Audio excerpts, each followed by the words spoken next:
Chibo. Morning, guys. It's Goose from the Wise Wealth Discord coming back at you with another Sunday watch list.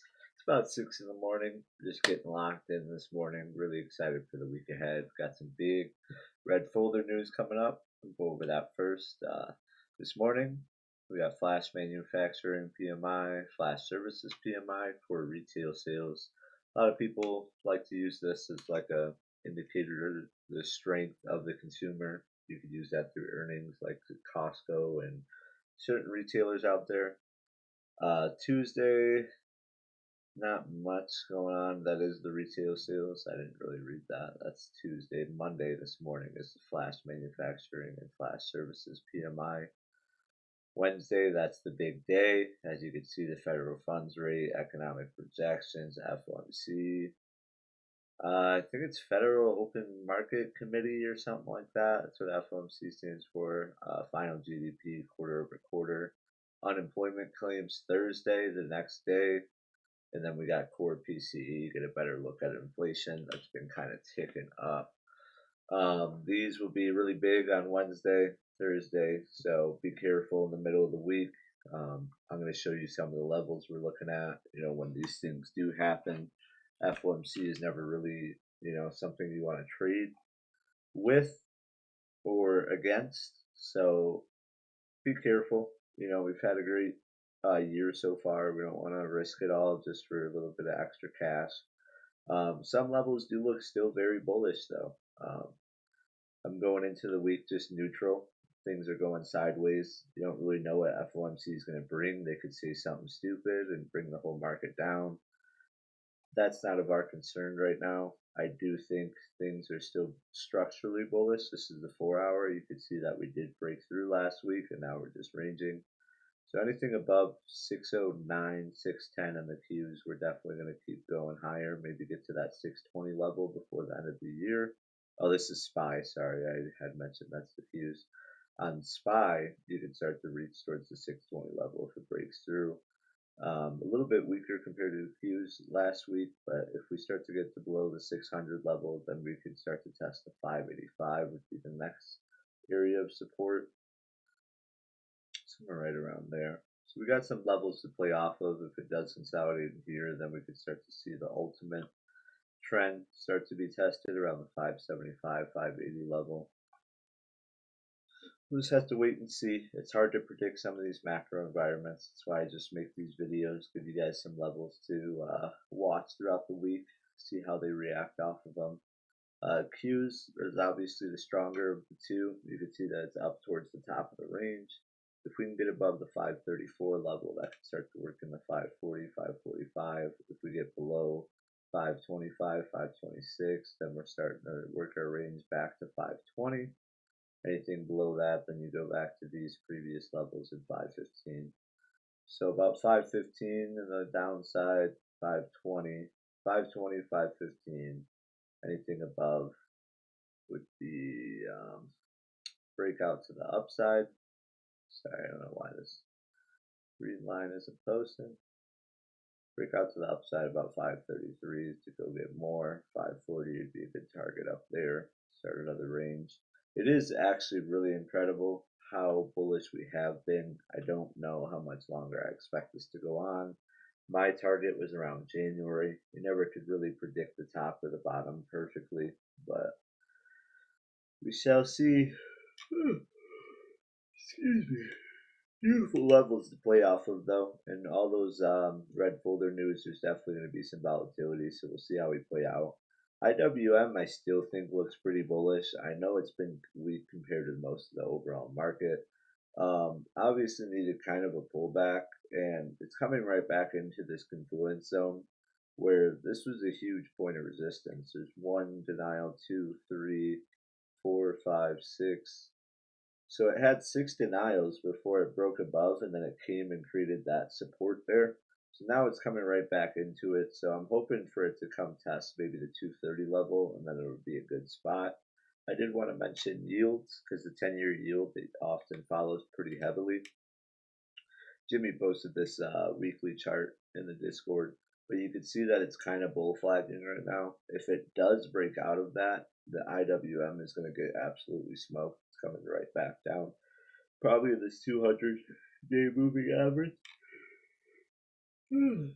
But if the Bears can start to take control on the yields and the rate cut does affect them, and this starts to come down, maybe goes and tests that 2 year.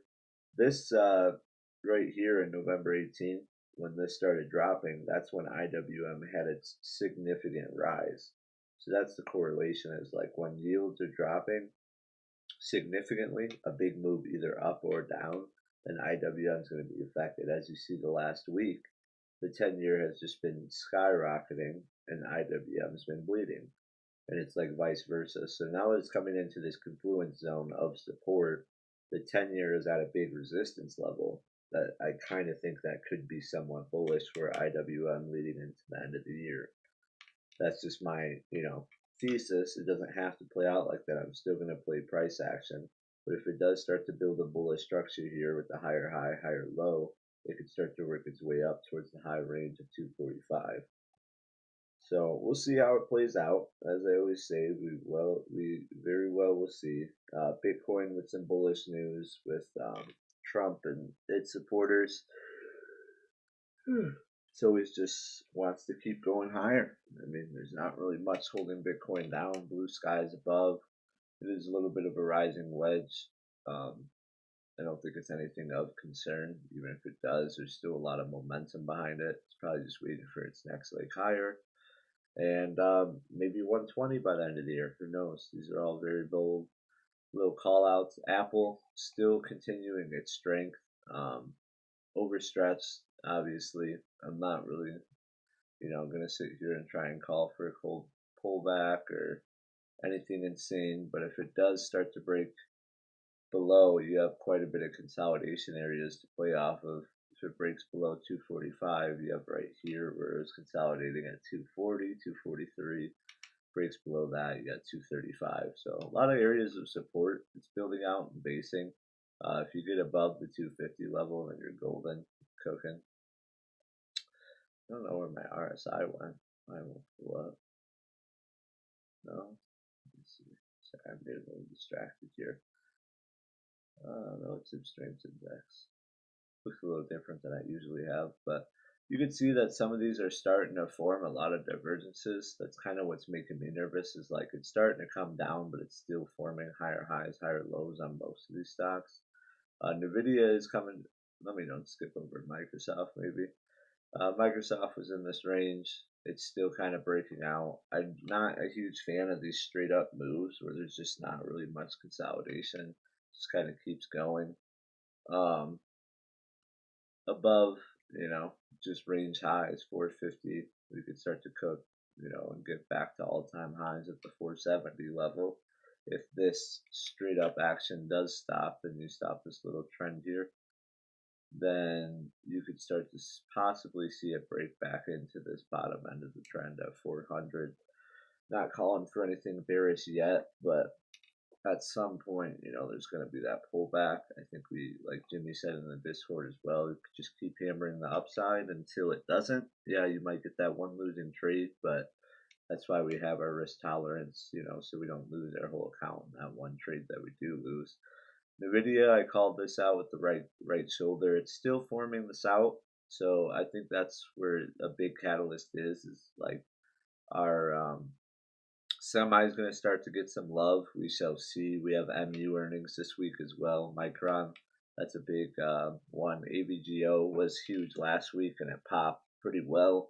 Didn't really affect the rest of the big, NVIDIA and AMDs very much, but you could very well see that this head and shoulders wants to play out. If it does start to get to below this 132, 130 level, then we could be in some danger. I still have this 125, area all green, so it could potentially get there. Depends on how FOMC and all this other data coming out this week, but could be a range too. Maybe it's not so much a head and shoulder, but just a flag, a big range, and it's like it buys it up at support, just like these last 4 times. 1, 2, 3. It's just going to be the 4th time where it gets bought up at support, continues to go up and then gets denied, and we shall see. Tesla, the strongest name we have out there, broke above all-time highs last week. Could see just the beauty of a name. I mean, this is why you accumulate, down below. When people are fearful, you want to be buying, especially great Mag 7 companies like that. If you start to see NVIDIA take a huge dip, Meta, Microsoft, Apple, I suggest always buying them. I mean, yes, in the grand scheme, you have to establish your own time horizon, but I would continue to accumulate shares over the long term if I were you. Tesla just very, very strong. You can see on the daily, it just keeps going up, up, up. If it does come back for a little bit of a pullback, 417, 420 area is what you're going to want to hold. That was obviously previous all-time highs. If you don't hold that, then you can start to come back here pretty quickly. There's probably not much, yeah, it's just kind of a straight up line. Not much consolidation, but coming down right into the 363 level. It definitely could start to find support. I don't think it's going to pull back that hard just yet. There's probably still a little bit more juice left in it, but we're up close to 100%.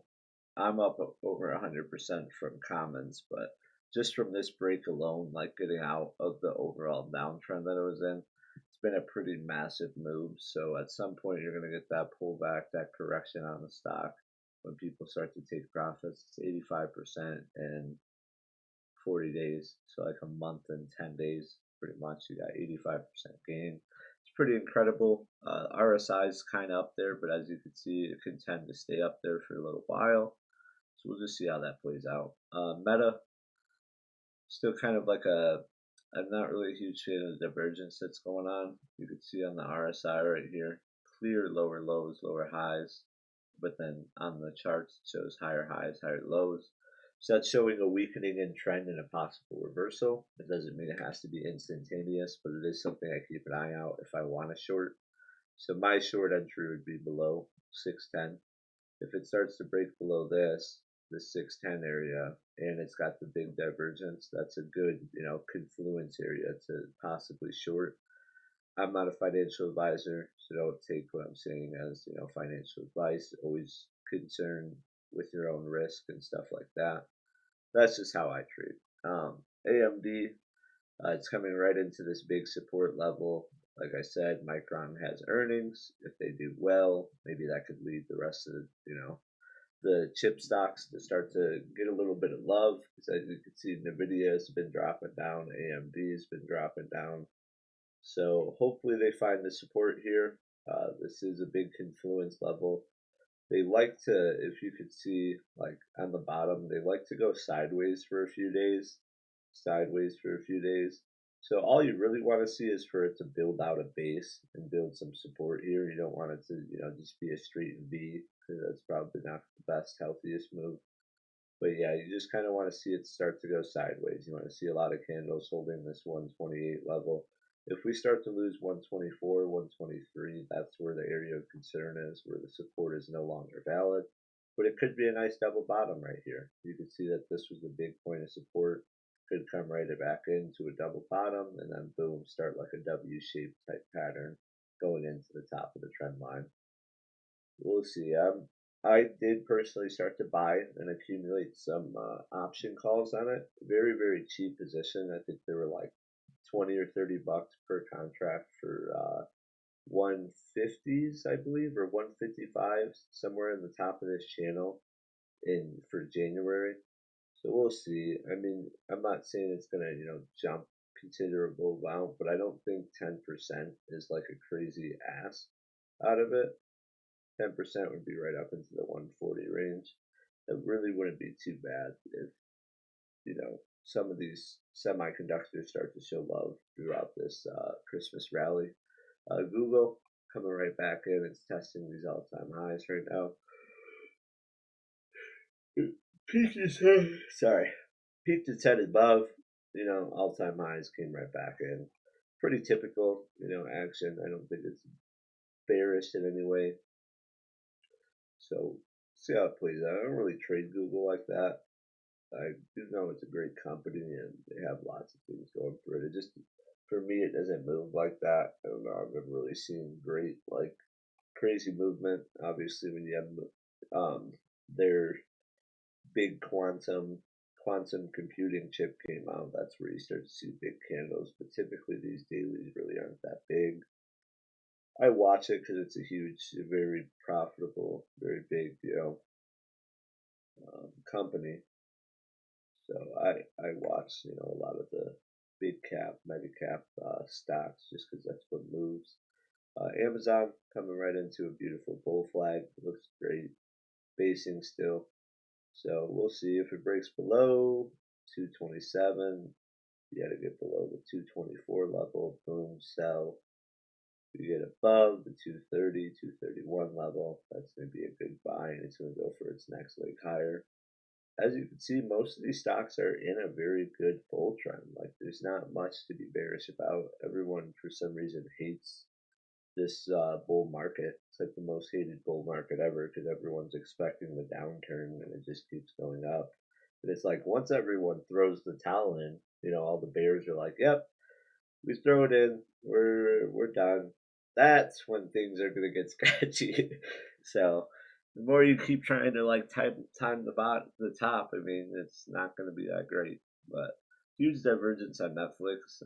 Its trend is probably weakening or getting possible reversal soon.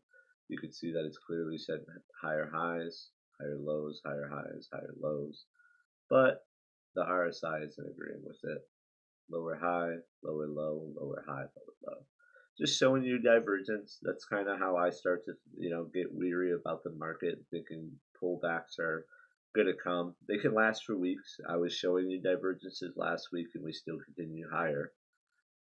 But that's just like, a precursor is like get a little bit, you start to see yields going up, you start to see the divergences happening. It's like, okay, maybe I should, relax or maybe start to trim some profits. Like Tesla, I'm probably going to sell this morning because I was buying below 200 and now we're up almost 100% plus. So it's like I'm thinking about starting to trim. That's just me personally. Just because I'm getting out doesn't mean you have to. It depends on your time horizon and what you were thinking. My Tesla was more of a medium swing trade because I was buying back in September, October area. But everything else, I mean, Coinbase flagging beautifully. I'm still holding them. I'm up about 30% on comments on them. I'm waiting to see how this flag plays out. That's honestly kind of what I'm waiting for. If it does start to break below, I'll probably sell, get out, because it's a little bit of a risky thing with how Bitcoin's been moving. But you start to break above the 350 level. I mean, we could see the 400s, and that's another like 20%. I'm up about 2,200 in that position, so not too concerned about losing it all. I think I'll come out profitable. I just want to make sure that it holds these certain like support levels. If it does lose that, then I'm probably out because the 200 is going to be tested. And my average shares are at about like 230, right around here. So we'll see. This obviously scared me when it did start to drop. I was like, oh no. So I was buying on the trend line. I think it was this trend line right here where it started. I was buying somewhere around here, I think, like 230. It came back, got denied, and I was all nervous, but started breaking above. It's flagging beautifully. So I've been watching it just for personal reasons. If it does get above 340, 350, we could see 400 pretty easily. Below 270, 280, we can start to see the 200 at the 225 level. Baba, that one actually looks kind of decent. Chinese stocks never really hold their gains. I wouldn't say decent. I mean, it's pretty shit stock, but I'm still holding it. I have a lot of shares. I think I have like 120 shares, almost 10 grand in at like 93. So I'm down, 13, 15%, but it's working its way through a big breakout. It seems like it's coming right into support. It could be an area to accumulate. I'm accumulating for the long term. China's still kind of just in a bad spot, but that's something I personally am willing to invest in. I like to buy fear, but I will say I've been holding for close to 2 years and I still haven't broken profit. So I make mistakes. but this is one that my time horizon was 10, 15 years. Like I remember telling Jimmy, I'm going to be holding these for 5, 10 years. So it's like, yes, it's not fun to see your investment just sit the same for 2 years. But before I bought the stock, my time horizon was already established. So I'm not concerned about it. It's just something that's slightly annoying. Palantir's continuing to be strong. Jimmy posted a little video that they had. He's saying that they're kind of getting into the pricey end of it, but the video is so cool it makes you want to buy the stock. But they're really big in defense sectors, and they get a lot of government contracts, so could continue to go higher. But you could see just very, very, overextended. A lot of these stocks are due for a pullback. Not exactly sure when that's going to happen, but Celsius I've been watching because they've been a beat down stock in the last few weeks, more than months actually. And now it looks like it's starting to get that volume where people are starting to capitulate their sells and then start to buy. So we'll see if we can get out of this phase one, get above like the $35 level. This would be a huge level, 40. As you can see, that is denied a lot there. If we can get above 40, then we're cooking. It could potentially keep going back up. Other than that, that's about it, guys. I appreciate you guys tuning in. Be sure to keep your eye on these as I went over all the levels in there in certain stocks that we're looking at, because those are going to start to play a big level once these come out. Once the unemployment, the GDP, the FOMC, the flash manufacturing here in like 10 minutes, that's going to start to play a role in yields. The yields start to get denied, then you can start to see IWM and a little bit of breath coming into the market. Because last week it was just a big buy on the Mag 7. All these mega cap stocks, Apple, Microsoft. Nvidia wasn't doing well, but Tesla was, Meta, AMD, Google. They're all just getting bought up, and people aren't buying, these small cap stocks. But we'll see how it plays out. Good luck to everyone this week. I appreciate you guys tuning in. Let's have another wonderful week. Peace.